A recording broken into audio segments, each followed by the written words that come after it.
Muammar Gaddafi, also known as Mohammed Abu Munir al-Gaddafi, was a famous Libyan revolutionary and politician who was born on June 7, 1942, in Qasr Abu Hadi in Libya.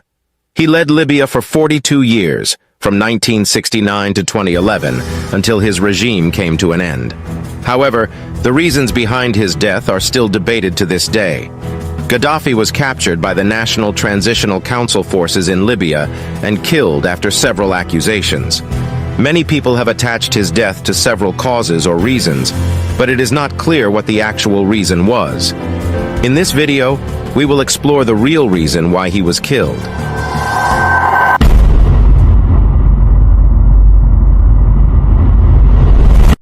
Gaddafi was a great African revolutionary leader who strongly advocated for the liberation of Africa from neo-colonialism.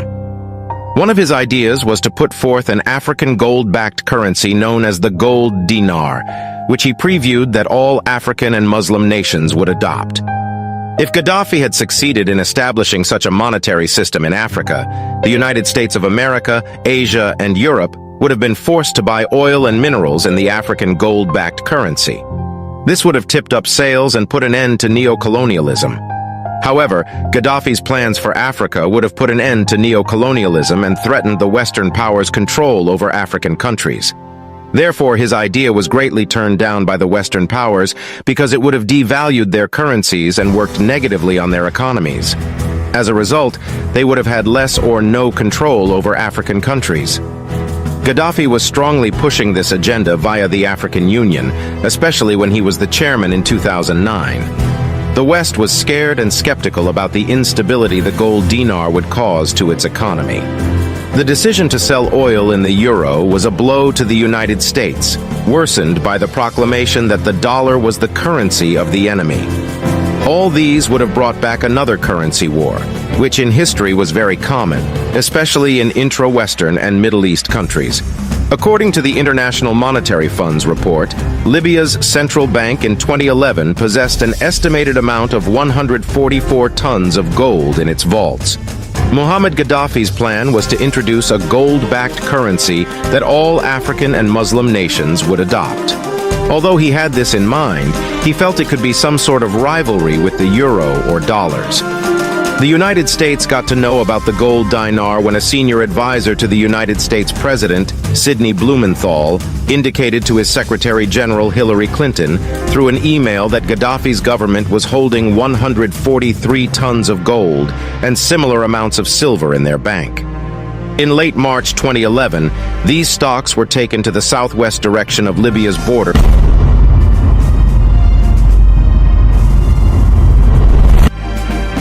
Former French President Nicolas Sarkozy also had an interest in Libya and learned about the gold and silver that the country had. He embarked on attacking Libya to gain a share in Libyan oil production, to increase their French influence in this country and North Africa, to improve his internal political situation in France, to provide the French military with a chance to regain its position in the world, and to address Gaddafi's plans of freeing the so-called Francophone Africa from the parasitic French control.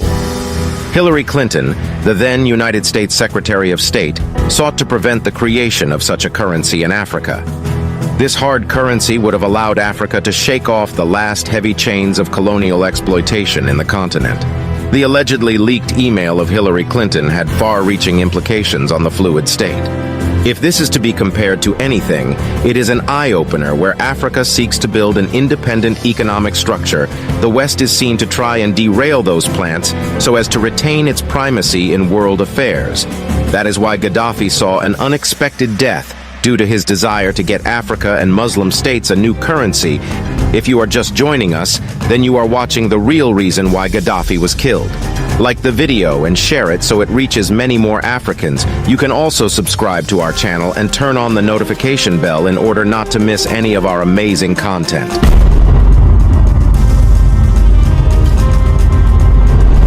Let us now discuss the gold dinar, a groundbreaking dream for Africa.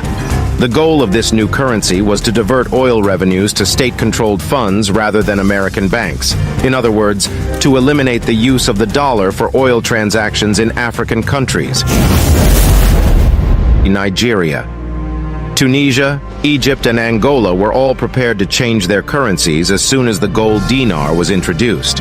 However, in March 2011, NATO, or the North Atlantic Treaty Organization coalition forces, launched a military operation in Libya in the name of freedom and humanitarian concerns. Unfortunately, many naive Libyans listened to and trusted the Western media rather than supporting their leader Gaddafi, who has ruled Libya for over 42 years because he was able to acquire the allegiance of numerous Libyan tribes by providing them with free water, practically free petroleum, a free health system, and low-cost education. The death of Gaddafi signified the end of an African dream. Muammar Gaddafi wanted to avoid American influence in his oil transactions by using the golden dinar. He launched a project for this currency, and other African nations were ready to give him massive support. This was an African dream, but it was also a nightmare for Western banking, which greatly benefits the United States and most European countries. The forces of the North Atlantic Treaty Organization were involved in Gaddafi's capture, while the Libyan military was on the ground bolstering defenses. Rebel troops opened fire on a pipeline hideout where Gaddafi was seeking refuge, hurting him on the leg and back, according to an alleged National Transitional Council fighter. One of Gaddafi's own loyalists also shot him, apparently to keep him from being captured. A few minutes later, as the fighting continued, Muammar Gaddafi was killed. Several videos related to his death were shown on television and circulated on the internet. The leader was killed alongside his son Muammar Gaddafi, and they were buried a few days after their assassination. Let's look at some of the other reasons that led to Muammar Gaddafi's death. Aside from everything you've seen about why Muammar Gaddafi was killed, there are also points from credible media sources that facilitated this process. As a strong and very dynamic leader loved by the people of Libya, there were some things Gaddafi did for the people that were not pleasing in the eyes of his opponents. Rain electricity was free for all inhabitants. Gasoline, education, and healthcare were almost free or close to free for most Libyans to afford. And the Libyan state had managed to store hundreds of tons of around 143. According to WikiLeaks, Libya has tons of gold and the same amount of silver. All of these riches were supposed to make Libya the most powerful country in Africa, supplanting France, for example. Loans in Libyan banks bore no interest, while loans from state-owned financial enterprises bore a 0% interest rate by law. Living in a house was a requirement for all Libyans. Gaddafi discovered that his parents would not obtain a house until everyone in Libya did. In fact, getting a house was considered a human right in Libya. Newlywed couples in Libya received government funding to construct their new homes. Libyans were given necessities for free or at very low prices to better their lives, amongst others. All of these were seen as provocative and dictatorial to those who were not in support of Gaddafi's projects, which eventually culminated in some fighting and the subsequent killing of Libya's revolutionary leader. All of these other reasons why Gaddafi was killed are obtained from the Muslim Times media source.